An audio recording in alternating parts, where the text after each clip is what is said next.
स्वच्छतेच्या अनुषंगाने जर सांगायचं झालं तर गावामध्ये वर्षातून 2 वेळेला आपण बाहेरच्या गँग्स बोलवून आपण स्वच्छता करून घेतलेली आहे प्रत्येक वर्षी.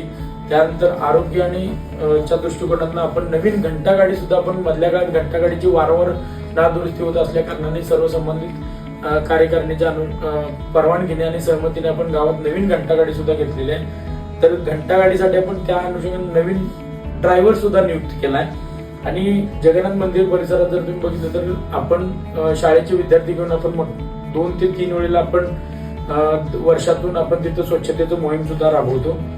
आणि महत्वाचं म्हणजे स्वच्छता आणि कचऱ्याच्या अनुषंगाने संकलनासाठी आपण प्रत्येक घराला कचरा कुंड्या देऊ केलेल्या, त्यातल्या काही कचरा कुंड्या अद्याप देणं बाकी आहे, त्या तक्रारीमुळे अद्याप राहिलेले आहे. गावाच्या सुरक्षिततेच्या दृष्टिकोनातून जर बघायला गेलं तर पूर्वी जे मिनमिन ते दिवे होते गोल, ते दिवे संपूर्ण आपण गावातनं काढून टाकलेले आहेत आणि 36 वॅटचे दिवे संपूर्ण गावात लावलेले आहेत. गावात मोठ्या प्रमाणात आपण पोलची संख्या सुद्धा वाढवलेली आहे. बऱ्याच ठिकाणी सगळीकडे जवळजवळ आपण 36 वॅटचं तुम्ही जर बघितलं असेल तर अंतर्गत रस्ते असतील, मुख्य रस्ते असतील, हे सगळे आता पूर्वीपेक्षा जास्त प्रकाशमय तुम्हाला बघायला मिळतील.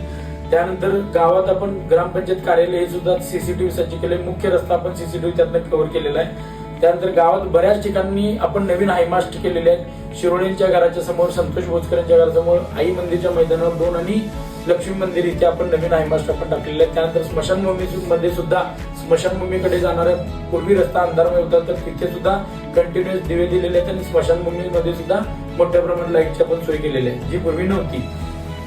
आई मंदिर मैदानावर सुद्धा आपण हायमास्ट लावलेले. तर लाईटची सोय आणि त्या संदर्भात आपल्याला तात्काळ सेवा मिळावी या अनुषंगाने आपण ग्रामपंचायत यांनी प्रथमच एक विद्युत सेवक म्हणून आपण नियुक्त केलेले श्री अरविंद सूत्र यांची आपण नियुक्ती सुद्धा त्यासाठी केलेली आहे.